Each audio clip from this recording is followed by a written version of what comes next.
साल 1991 ये वो दौर था जब लालू प्रसाद यादव अपने सियासी करियर के शिखर पर थे।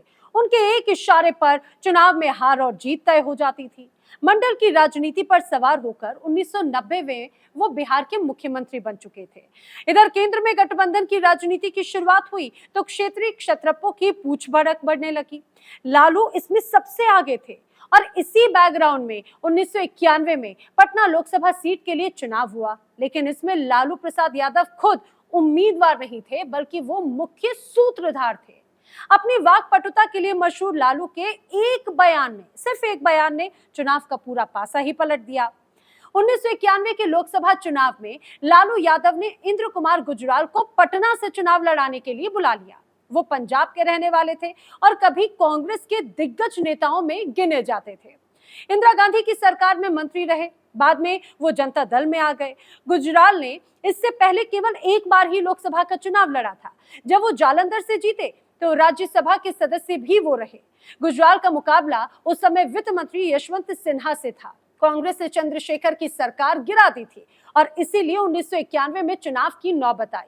पूर्व आईएएस अधिकारी यशवंत सिन्हा तब चंद्रशेखर सरकार में वित्त मंत्री की भूमिका निभा चुके थे। कांग्रेस से डॉक्टर सीपी ठाकुर, बीजेपी से शैलेंद्र नाथ श्रीवास्तव भी चुनावी मैदान में रहे।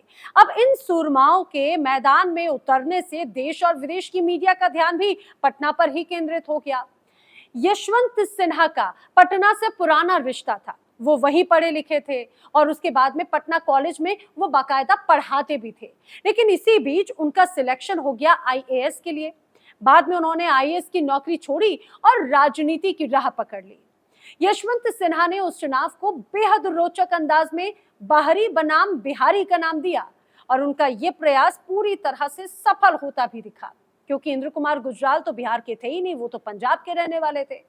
अब पटना संसदीय क्षेत्र में कायस्थ और यादव मतदाताओं का खासा प्रभाव हुआ करता था और इसीलिए यशवंत सिन्हा ने गुजराल को बाहरी करार देकर मुकाबले को अपने पक्ष में करने की कोशिश की। लेकिन गुजराल के चुनाव की कमान खुद लालू प्रसाद यादव संभाल रहे थे और उसे पलटने में भी उन्होंने कोई देरी नहीं लगाई। हुआ क्या? दरअसल लालू प्रसाद यादव ने गवई अंदाज में ये कहना शुरू किया कि भाई गुजराल जी गुज्जर हैं और गुज्जर यादव जैसा ही होता है। उन्होंने भोजपुरी अंदाज में कहा, यादव लोगन की तरह यूं के गांव किसान गरीब के भलाई करबा, यहाँ के अधिका से अधिका वोट देके जितावे के बा। बिहार में भाई उस वक्त लालू का सिक्का चला करता था और उनके इस अंदाज और डायलॉग के तो खूब आलोचना हुई, लेकिन इसका असर भी नजर आया।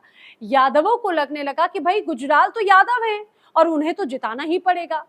अब यशवंत सिन्हा जहां कायस्थ मतदाताओं को लामबंद करने में कामयाब थे, तो लालू प्रसाद यादव और अन्य पिछड़े मतदाताओं को लामबंद कर चुके थे।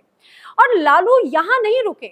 उस समय चुनाव में बूथों पर सुरक्षा और फोर्स की तैनाती के लिए चुनाव आयोग राज्यों पर निर्भर होता था। लालू यादव की सरकार थी और 20 मई को 1991 को जब मतदान हुआ तो इस दौरान फोर्स की तैनाती इस तरह से हुई कि वो ना बूथों पर दिख रहे थे और ना ही सड़कों पर। बहुत ही कम लोग मतदान के लिए घरों से निकलने की हिम्मत जुटा पाए। नतीजा, जमकर फर्जी मतदान हुआ। मतदान कर्मी मूक दर्शक बनकर सिर्फ तमाशा देखते रहे। अगले दिन पर्यवेक्षकों और बड़ी संख्या में पीठासीन पदाधिकारियों की रिपोर्ट को देखकर चुनाव आयोग ने मतगणना पर रोक लगा दी। बाद में पूरी समीक्षा हुई और उसके बाद चुनाव को रद्द कर दिया गया। इस तरह ये कभी नहीं पता चल पाया कि उस चुनाव में आखिर किस दिग्गज का जनता ने साथ दिया। 2 साल बाद 1993 में पटना का जब अगला चुनाव हुआ तो यहां से ना तो गुजराल थे और ना ही यशवंत सिन्हा। उस चुनाव में रामकृपाल यादव को लालू प्रसाद यादव ने मैदान में उतारा और वो जीतकर पहली बार सांसद बने। तो ये राजनीति से जुड़ा हुआ दिलचस्प किस्सा आपको कैसा लगा, हमें कमेंट सेक्शन में जरूर बताइएगा। अगर ये वीडियो पसंद आया है तो लाइक करें, शेयर करें और अगर अभी तक आपने द किस्सा चैनल सब्सक्राइब नहीं किया है तो जल्दी से कर लें।